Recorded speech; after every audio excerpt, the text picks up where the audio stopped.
Ignition sequence starts. 6, 5, 4, 3, 2, 1, 0. Liftoff. We have a liftoff.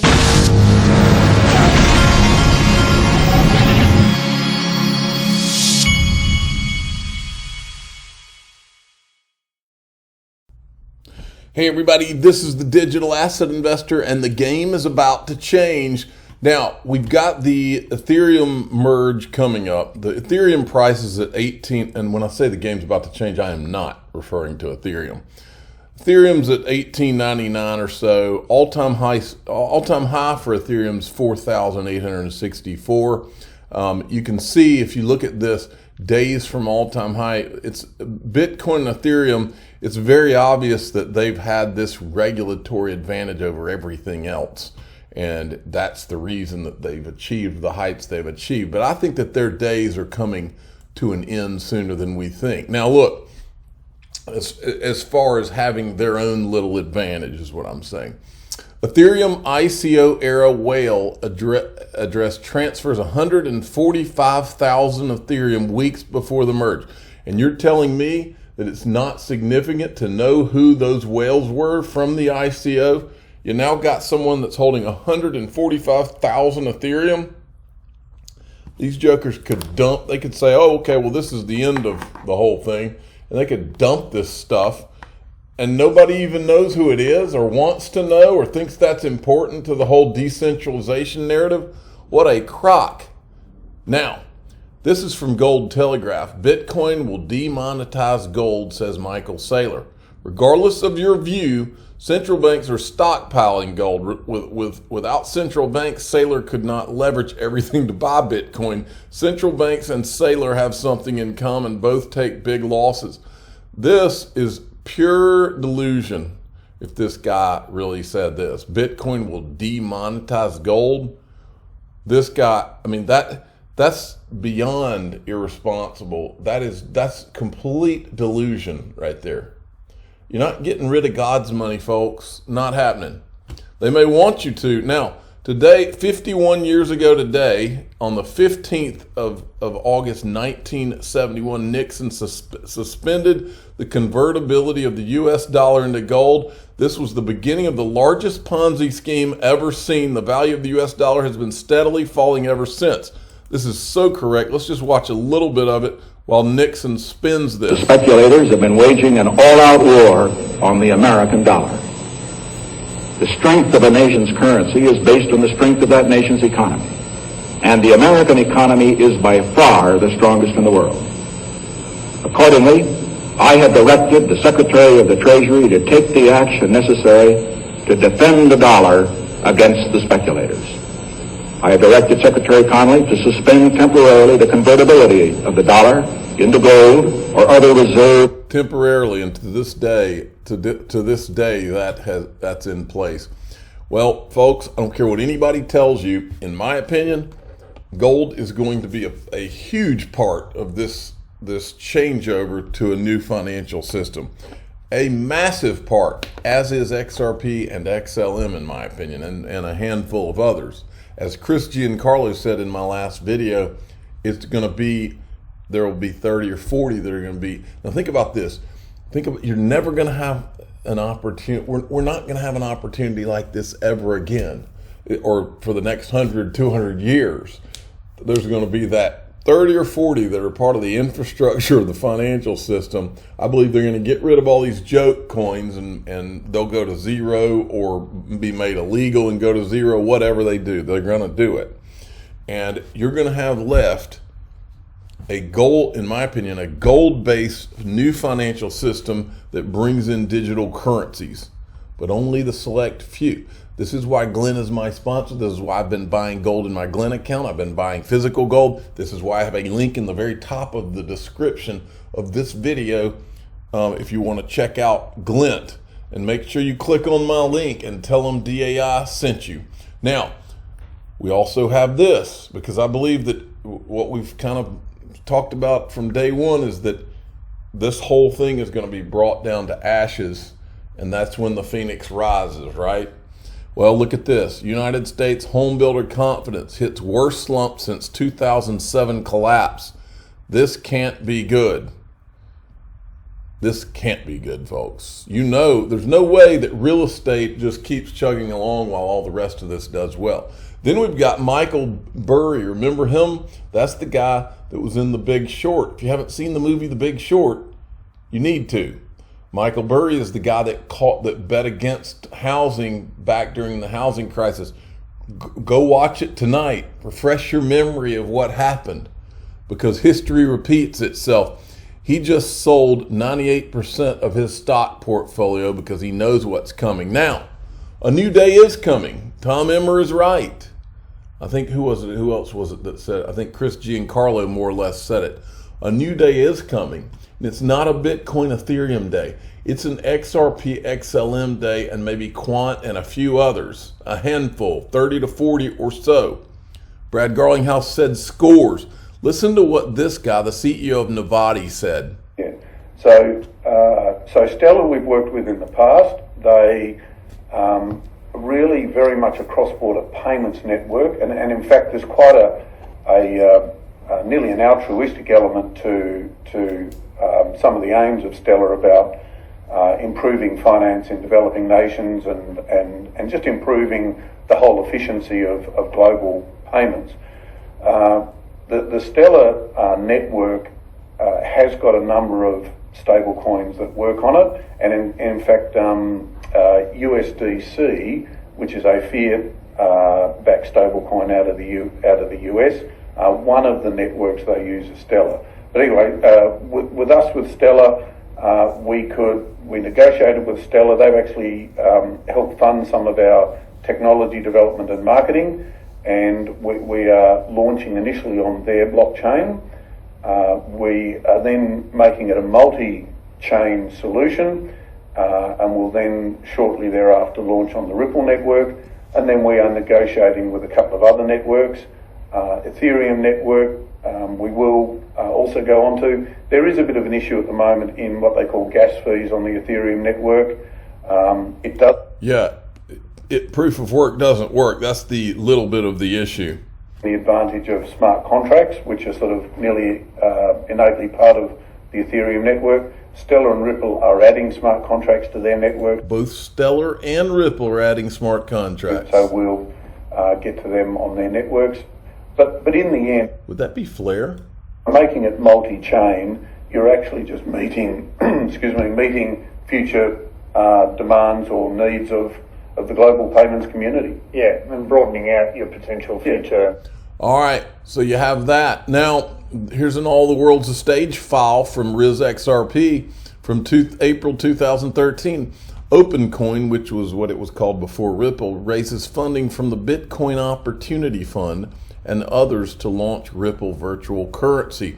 The Bitcoin Opportunity Fund, I went and found the article about this, and when you click on that link, it takes you to the digital currency group. Think Barry Silbert.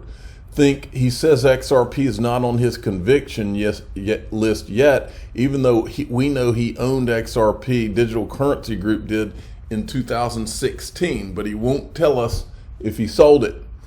Then just in, we covered in the last video that Galaxy was no longer going to buy BitGo. Well, now BitGo says they're going to sue Galaxy. So Galaxy must have tried to back out on the sale. I'm assuming that Galaxy tried to back out, tried to find some way out of the contract by because of this recent pullback. It seems like I saw where Galaxy lost just a bundle of money when this pullback and the Luna thing happened.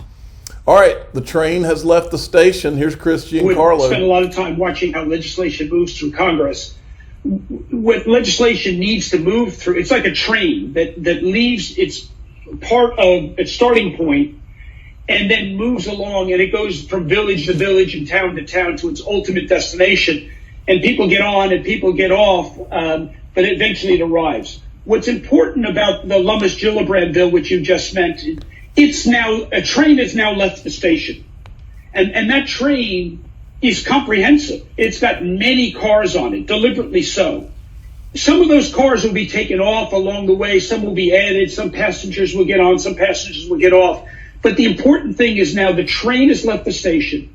It's bipartisan. It's comprehensive. And it's very, very thoughtful. Okay, and then I was doing a little bit of reflecting the earlier today, and I was like, you know, it'd be an interesting thing to go back and look at of all the videos we found on this whole SEC, Ethereum gate, ETH gate mess. All of this stuff that has been so not right and such a travesty of justice and a travesty for the SEC to do what they've done and all the bad actors involved. What would be the most watched video I could find from everything that we've put out? And it turns out it's this one, and we're going to call it the Holy Moly video because that's what it is. Watch this. This is when John Deaton was on, what's this guy's, I don't remember the name of the guy's show, Patrick Bet David, okay? It was on his podcast, and I took this clip out and retweeted it. It's had over 425,000 views. This is your SEC, United States of America. The other thing that the SEC won't give us is, did you know that 63 emails went out with that draft speech that gave Ether a free pass? Do you know who was the only commissioner to get a draft version of it? Who's that? Jay Clayton. Did you know Crypto Mom herself, Hester Peirce, never saw it? Oh, and while we're talking about Hester Peirce, let me show you something. This is Jim Jordan. Jim Jordan says on Fox Now, up to 14 FBI agents came forward as whistleblowers over the Justice Department's recent conduct. Okay?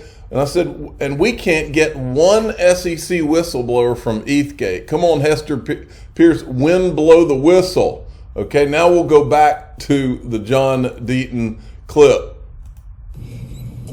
How do you draft? Why would Clayton even be involved in that draft? Why would he even?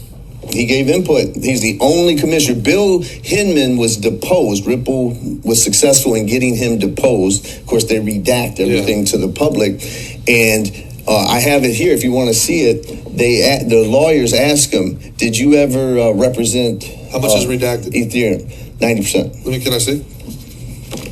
This goes to Pat. You were telling a story a couple weeks back about you were at Harvard and you said that there was a guy who was having trouble. So just find a congressman, pay him $500,000. That was it. He's going through an election and he'll help you put up a law to hurt them. This is it? Yeah. In action. He's asked questions like, have you ever worked for Ethereum Foundation? Look at the answers. Look at the redactions. All right, and this isn't the whole. This isn't. Look at this. This isn't the whole lawsuit. Dude, are you kidding me? Right? This is insane. Now, why would they redact, Pat, if he's asked a question, have you ever had clients that are part of the Ethereum Foundation? If I represent you and your business, I can't talk about what we talk about. So is this public record? No, it was an exhibit that's public record. Can we show this? Or oh, yes, you can show it. So, absolutely. So I don't know if people can see this, but this pages of that. This is an entire page of every single word on the page redacted, and there's pages of it. This is your transparent Securities Exchange Commission. Holy moly. The Holy Moly video. Okay, and then there's this. Now I want you to just pick everything you're about to hear. The first part of this video is Joseph Lubin. I found this today. Second part I've shown before, but it's Vitalik Buterin.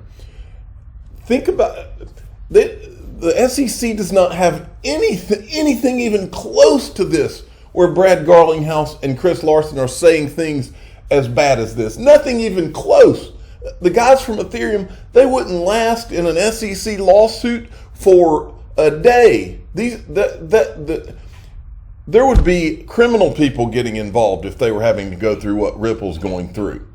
This is a farce, the whole thing. Just imagine what would be going on if the SEC had anything like this on anybody involved with Ripple. Ethereum has, at the foundation level, there's a decent runway without any appreciation in the Ethereum token. I would say if Ether stays at $1, it's got at least a year of runway before it starts to absolutely need cash infusions. That said, there are plans to attract capital in the form of donations or grants to Ethereum.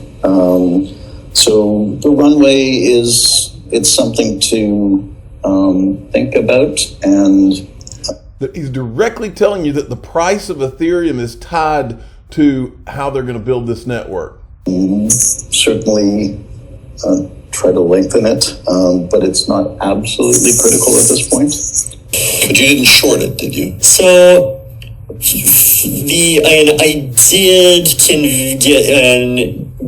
get the Ethereum Foundation to sell about 70,000 ETH, like basically at the top, and that's doubled our runway now. So, and it was one good decision that had a lot of impact, but did not short. And then there's this. This is our old buddy Robert Jackson. He's talking about when he used to work at the SEC, how J.P. Morgan would be in there to come in and visit him. And this is why, when I was on the SEC, and people would come into me and make a free market argument. I mean, I have to say, I admire the chutzpah in being J.P. Morgan and coming into my office and saying free markets. Because I'm like, listen, man, I was there in 2009. Right. You got a $25 billion check. So I was just curious, if they came in to see Robert Jackson, I wonder if they came in to see Bill Hinman or Jay Clayton. And I wonder if they were in any of those emails, those Hinman emails. That'll be interesting to find out. Now, David Schwartz, I don't know if this is him taking a shot at Vitalik Buterin or what. He says, anyone want to guess what prompt I have this, whatever that is, to get these results? I don't know. Eleanor Terrett today from Council to Pro Crypto. Senator Toomey, this person takes on the role of counsel to Hester Pierce at the SEC, replacing Coy Garrison, who left for private practice in May. Simon will advise on securities law as it pertains to crypto and fintech. And then this is back to my thing about why Hester Pierce doesn't seem to want to blow the whistle. I'm the digital asset investor. I'm not an investment advisor. This is for entertainment purposes only. Please subscribe, hit the like button, and tell your friends and family that in today's video, we showed the official Holy Moly video.